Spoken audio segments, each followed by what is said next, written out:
Bonjour tout le monde et bienvenue dans ce manga show qui va traiter du premier tome de Dragon Ball Super sorti le 5 avril chez Glénat. Enfin, on a ce tome chez nous. 2 ans je crois qu'il est sorti au Japon et ça y est, enfin il est à la maison. Le tome 2 va sortir pour la Japan Expo en juillet 2017 et le tome 3, on va sûrement l'attendre très longtemps vu qu'il est même pas sorti au Japon. D'après ce que j'ai vu sur Manga News et Manga Sanctuary. Peut-être que je dis une connerie, dites-moi dans les commentaires. Dans ce premier tome, on couvre les événements du film Battle of God. Donc on nous introduit Beerus en tant que dieu de la destruction et Whis, son assistant.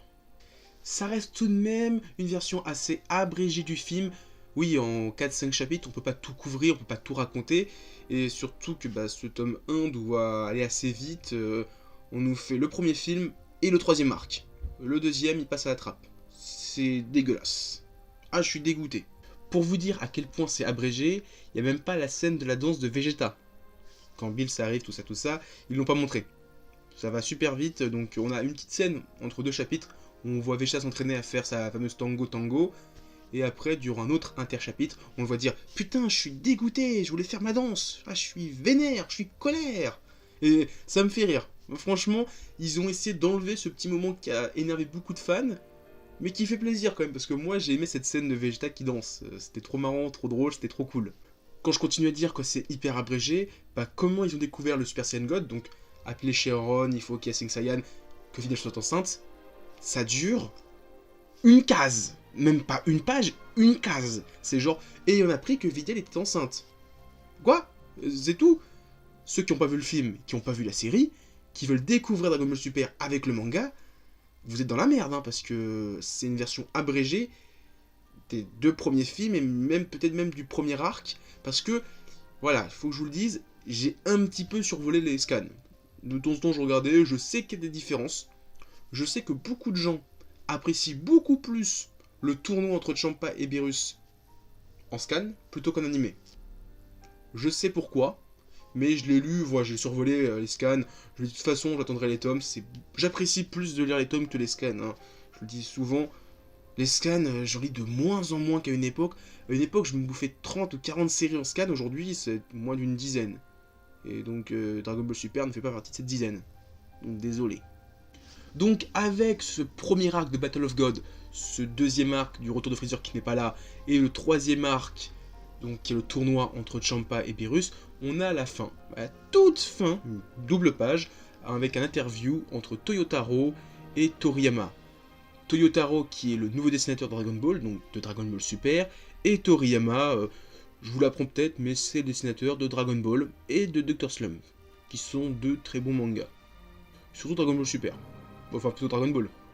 J'aimerais parler rapidement du cas Le Retour de Freezer, donc qui est un arc qui est quand même pas hyper important parce que finalement on nous le met ou on nous le met pas, il n'apporte pas grand chose à l'univers de Dragon Ball Super, juste on nous introduit les Super Saiyan God, Super Saiyan, alias Super Saiyan bleu ou blue, donc finalement ça apporte pas grand chose ce film à part cette transformation, il a rien apporté d'autre, mais il était quand même cool.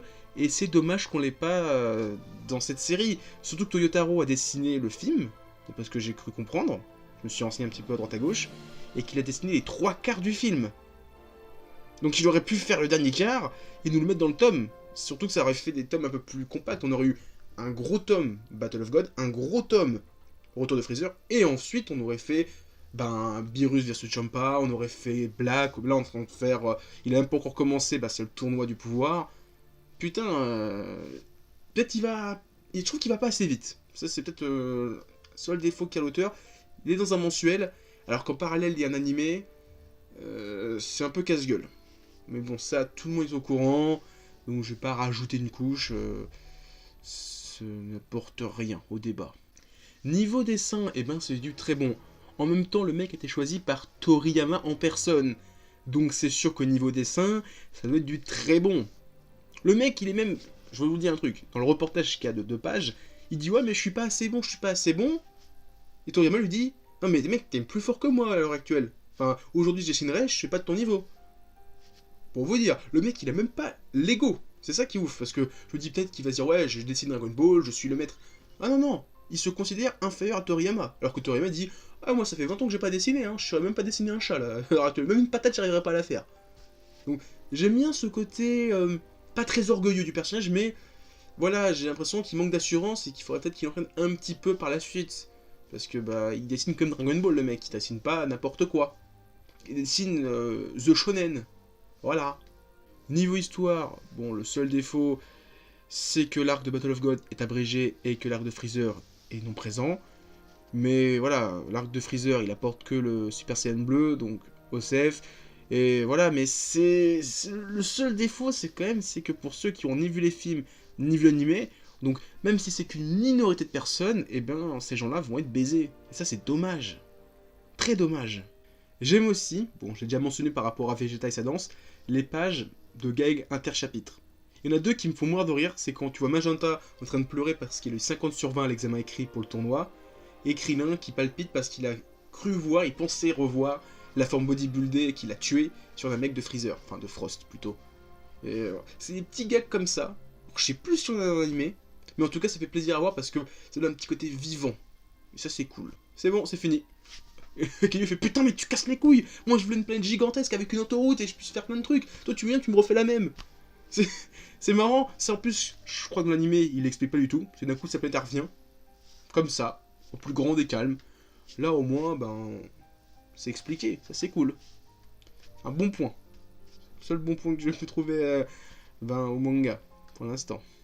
Non, je rigole. Ça reste du très bon. C'est du Dragon Ball. C'est du très bon Dragon Ball. Dessin, histoire. C'est abrégé, c'est dommage, mais en même temps, on a eu les films, on a eu l'animé, on aurait eu encore le manga qui refait la même histoire. Je pense que les gens en auraient eu ras-le-bol. Il a fait un choix, mais un choix qui est très bon en termes de prépublication, mais en termes de tome relié, c'est un peu foireux. Mais en tout cas, allez acheter Dragon Ball Super parce que c'est super. Et sur ce, je vous dis à plus, continuez à lire des mangas, à regarder des animas, et à vous éclater en les regardant. Allez, ciao tout le monde!